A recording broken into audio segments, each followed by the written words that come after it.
Hello, welcome back to the One Bar and Lupigus show. I am Lupigus here with One Bar, and today we are all a little bit smarter because we learned 5 things from last night's huge win over the Chicago Bears.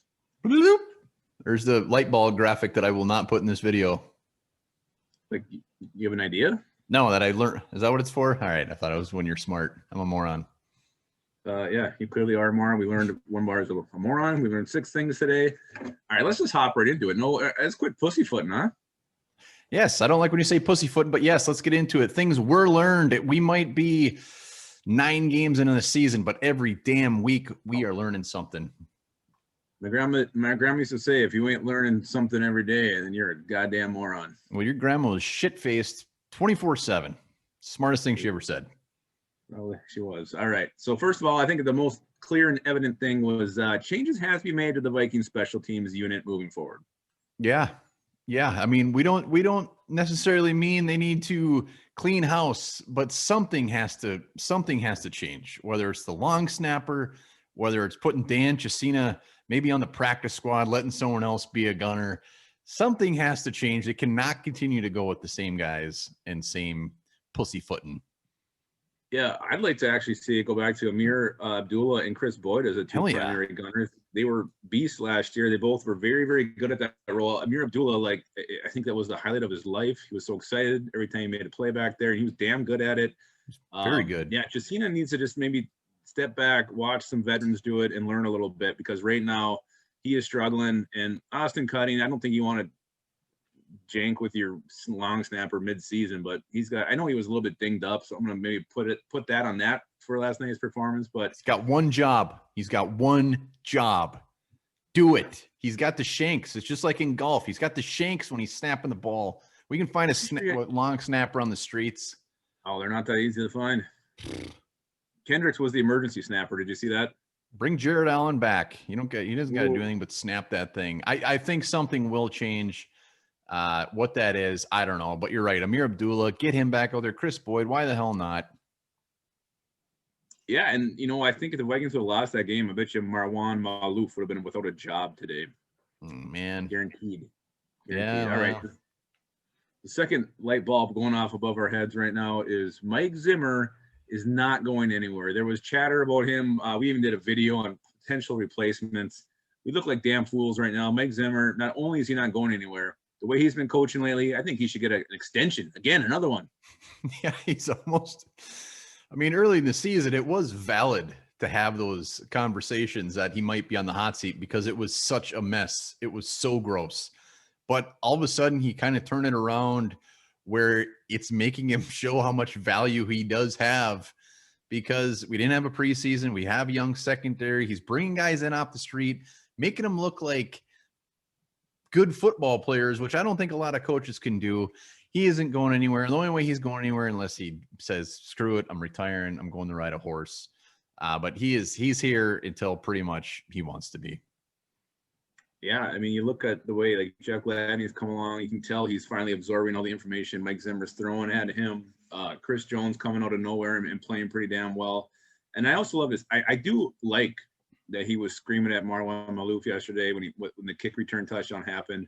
I like that fire. I like my coach showing some emotion like that and yelling and getting in the face of his other coaches. Oh, yeah. I mean, Zimmer's always been lovable. It's just the wins weren't there, and we look like a complete shit show. And he turned it around very quickly. And the last couple of weeks, defense has been good, and 98% of it is because of Mike Zimmer.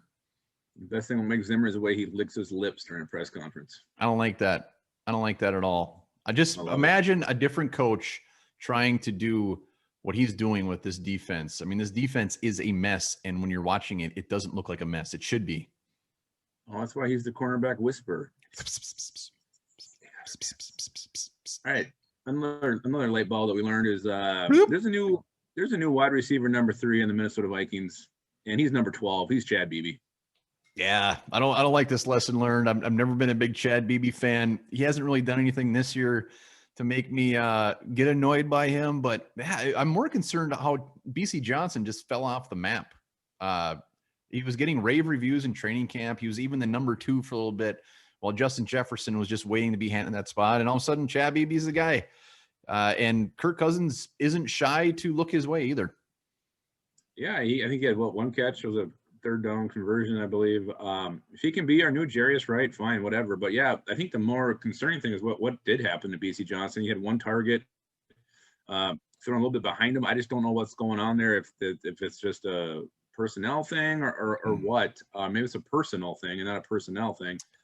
But Chad Beebe, nothing scares me more when the Vikings are like 3rd and 2 and it's an empty backfield and Chad Beebe's out there because you know who's getting the ball in that situation. Yeah, and you show some damn respect to Jarius Wright. How dare you say that this is the new Jarius Wright? Jarius Wright was a machine on 3rd down, a machine. No, I said it as a compliment. It wasn't a compliment to Jarius Wright, I'll tell you that.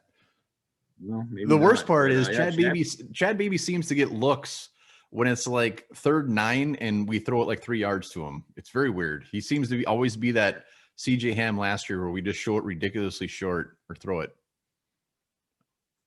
Yeah, I don't know why we kept doing that. That's one thing we never did talk about was why we're throwing it short on 3rd and 8, 3rd and 7 so many times. But whatever. Lesson learned, Chad Beebe is our number 3. Yeah, for sure. And lesson learned number 4.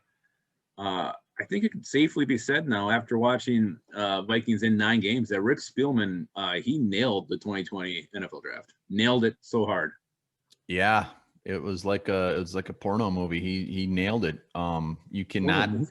I mean, sure, we got guys like James Lynch, 4th round guy, inactive, whatever. But the other guys we have and have completely made up for it. He did. He absolutely nailed it. And Ezra Cleveland, I think, him coming on the last couple of weeks really just solidifies how much he actually nailed it because we knew we had good corners. We knew there was some good stuff there. Justin Jefferson, but yeah, it's really damn good. And you got to factor in DJ Wanham. I mean, you could argue right now DJ Wanham is the Vikings' best pass rusher that they have, and you count it. I mean, Justin Jefferson, Jeff Gladney, Ezra Cleveland, Cam Dantzler, DJ Wanham, and I mean, throwing Troy Dye a little bit, who's starting to come on a little bit. Harrison Hand. Harrison Hand. You got some key contributors here, and he had so many picks. And yeah, he's looking pretty damn good right now after 9 games. You know who wasn't good? Brian Cole. Brian Cole got cut like an hour after he was drafted. Yeah, I don't know where no one picked him up. It was not a Pat Elflein situation. Nobody was trying to put the waiver in early for him. He's still out there. He can still be had. Stream's alive. All right, what's the 5th lesson learned? 5th lesson learned is the Minnesota Vikings, the 2020 Minnesota Vikings, they can win football games without Delvin Cook going off for 196 yards on the ground. Yeah, I mean, there's 2 sides. Yes, he did not go off. As long as they keep feeding him the ball, he can have a shit game, and we're gonna be in good. We're gonna be in good shape because he had 30 carries, 29. I can't remember. And you know, one of those he's gonna bust. He busted 2 of them. One was holding, which was BS call. But yeah, feed him that thing. Feed him it. And the defenses are so damn scared of him. We're gonna be able to do our shit like we did yesterday with Jefferson with Thielen. Yeah, and I think, you know, the flip side of all this is if Cook isn't going up, then it's got to be Thielen, Jefferson stepping up, Kirk Cousins playing a clean game like last night, and the defense also stepping up. There's pressure. The Vikings, when they hold the Bears to, was it negative 3 yards in the 3rd quarter, something crazy like that. That was gross. The defense was absolutely feasting on their shit O-line and Nick Foles, and they never really had a chance. So all those things can make up for Delvin Cook not going off, but I gotta be honest, when Delvin Cook does go off, things are a little more fun.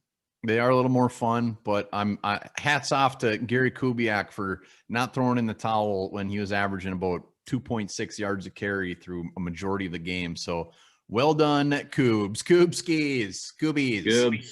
Goobs. It's Goobs. Gare Bear. All right. Well, we are all a little bit smarter. If you have anything else that you learned from the game last night, be sure to drop it in the comments. Drop it hot. We'll try to respond. We try to do our best. We're busy men. Yeah, not really. Not that busy. All right. Well, here's something else you guys can learn. Let's make it a 6th thing. 36 million years ago, penguins were about 5 feet tall.